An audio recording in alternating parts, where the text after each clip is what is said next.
Is Threads dying already? Meta's attempt to kill Twitter once and for all had a pretty incredible launch, became the fastest growing app in history, notching 150 million downloads, and a surprise to pretty much everyone.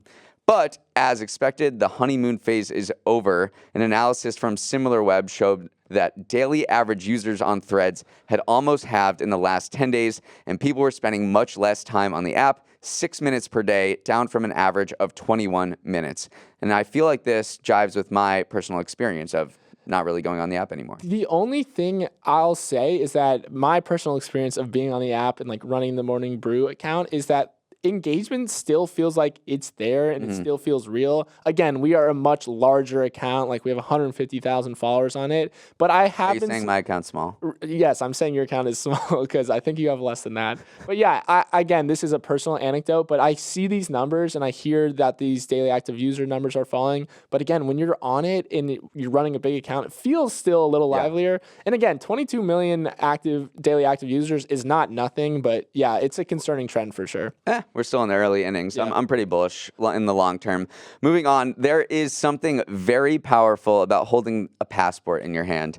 But there's only one country that can hold the title of world's most powerful passport, and that is Singapore. In annual rankings from the Henley Passport Index, Singapore dethroned Japan as the most powerful passport on Earth after Japan held the title for 5 years.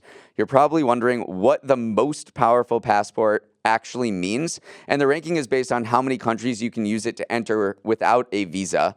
People with a Singapore passport can enter 192 global destinations visa-free, while Japan slid to 189. A bunch of European countries, Germany, Italy, Spain, Austria, Finland, rounded out the top spots, and the US, which was number 1 a decade ago, dropped to 8th. Yeah. And I read it's because we just haven't been expanding. Like we've just kind of kept the number right where it's at. So we have fallen by not growing. So it's interesting to see. Yeah, I would not have guessed Singapore. That's a good trivia to have. It is a good trivia. Yeah. And overall, people, these experts who are conducting the rankings say overall there's been a growing trend of loosening border restrictions and allowing people to enter. And that's just good for investment and trade and business overall.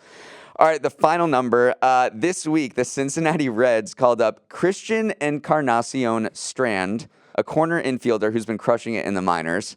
And the reason I'm mentioning this is because with 27 characters, Christian Encarnacion Strand now has the longest name in MLB history. That's counting the hyphen between Encarnacion and Strand, which is controversial. But either way, he crushes the player with the second longest name in history, Simeon Woods Richardson, who has a 22-character name. Toby, where would you rank this among the all-time achievements in sports? I mean, it's tough. Like, I don't think it's going to be broken for a while because a lot of factors have to come together to make this possible. But I love, like, awesome names in sport. Like, yeah, all right. Give me some of your names that you like. Okay.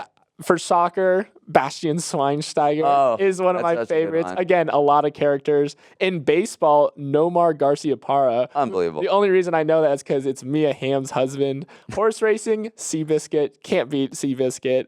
And then also in basketball, Drew Holiday, but it's spelled J-R-U-E, which I think is just an awesome name. So. I'm all in on hockey names. Yeah. And if you don't know these hockey names, go and Google them because they're just poetry. They flow off the tongue. It gives you goosebumps. It's some combination of the French-Canadian flair with the Scandinavian flair. Got like Jaromir Jagr, Teuvo Teravainen, Vincent Lecavalier. I mean, these people could be characters in novels. It's so beautiful. They sound like the Three Musketeers a little bit. Hey, thanks for watching. And if you want more Morning Brew Daily, make sure to hit that subscribe button. And also check out the rest of our episodes wherever you get your podcasts. New episodes drop at 7 a.m. Eastern, Monday through Friday. And you can email us at morningbrewdaily@morningbrew.com.